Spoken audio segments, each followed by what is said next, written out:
Pau fans nangamba para kay Paolo Avellino matapos ang nangyari sa isang company. Nababahala ang maraming solid pa-fans ni Paolo Avellino mag-iingking Paulandia na baka nawalan ito ng milyon-milyong pisong investment.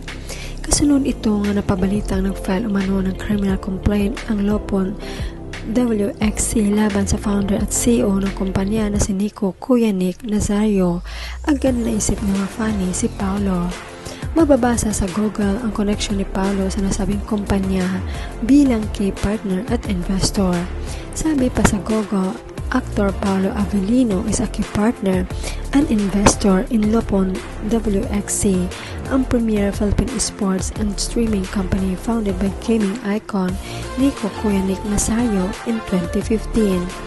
Avellino uses his media background to help the organization expand its operation, content production, and broadcast networks. Bagamat wala pang official statement release ang magkabilang kampo, iba't ibang espekulasyon na umikot sa mundo ng social media. Sinusulat ng item nito wala pang anumang reaksyon, statement o paramdam ang kampo ni Paolo. Dahil dito nanalangin o umaasa lang ang mga masugid na fani ni Pau at Kim Paulandia na sana hindi naapektuhan ang investment ng aktor.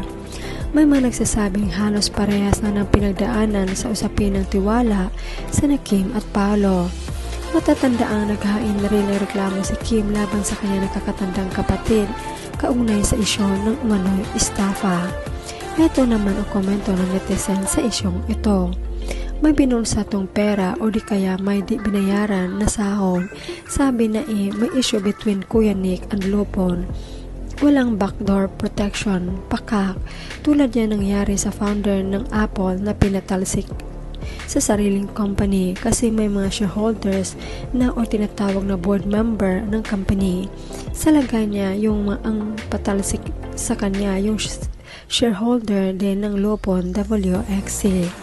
Sana hindi madamay ang casters, ito lang yung Tagalog stream na in-enjoy ko. Pwede siguro silang mag-rebranding, kumuha ng sponsors, tapos tuloy pa din nila pagkakast ng Dota tournaments.